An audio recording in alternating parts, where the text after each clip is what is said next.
SBA mengadakan kuis bagi pengunjung PON di Stadion Long Raya. Farabi berujar, masyarakat kita ajak untuk hadir ke ibu kota untuk mengetahui lebih dekat tentang semen Andalas yang kami pamerkan di Stadion Long Raya. Kami juga alhamdulillah senang dapat berpartisipasi mensukseskan event PON yang ada di Aceh tersebut. Jadi bagi masyarakat dapat melihat langsung seperti apa saja bahan bakunya. Seperti ada proses produksinya nanti kita akan jelaskan di sini. Dan juga kita akan pamerkan produk UMKM binaan CSR SBA. Jadi ini adalah usaha masyarakat sekitar yang kita bina dan kita dampingi agar produknya bisa lebih dikenal oleh masyarakat.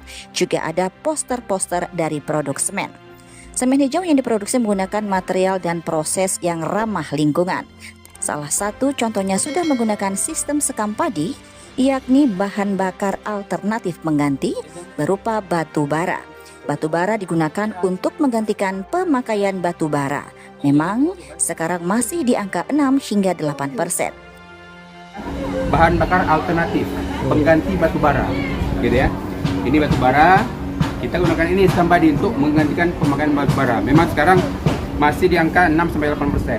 Gitu, ya. Di lokasi PON Aceh Sumut 21, kita juga memiliki kuis-kuis dan yang ingin menjadi peserta dan berhasil menjawab kuis nantinya dari beberapa pertanyaan, maka mereka bisa memilih hadiah. Jadi ada beberapa hal menarik yang pastinya juga bisa langsung nanti didiskusikan dengan tim sales marketing.